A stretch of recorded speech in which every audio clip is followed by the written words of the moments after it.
झेप मराठी, आरसा महाराष्ट्राचा। अश्लील चॅट आणि फोटो दाखवून ब्लॅकमेल यू। महिलेचा विनयभंग, 8 लाखांची खंडणी। पोलिसांनी आरोपीला शिताफीने केली अटक। अलीकडे मोबाईलच्या गैरवापरामुळे घडणाऱ्या गुन्हेगारीची अनेक प्रकरणे रोज समोर येत आहेत। असेच एक प्रकरण धुळे जिल्ह्यातील शिंदखेडा तालुक्यात असलेल्या दोंडाईच्या पोलीस ठाण्या अंतर्गत उघडकीस आले।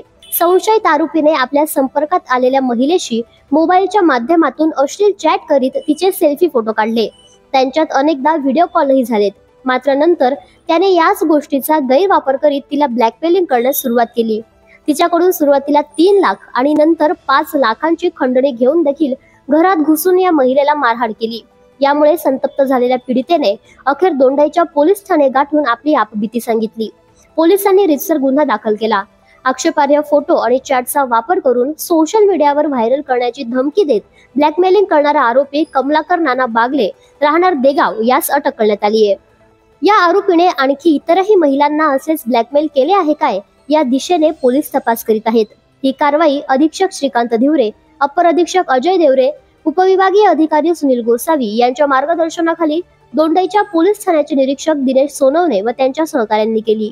अशाच वेगळ्या आणि ताज्या बातम्यांसाठी पाहत रहा झेप मराठी, आरसा महाराष्ट्राचा। संपादक प्राध्यापक अनिल चव्हाण, धुळे।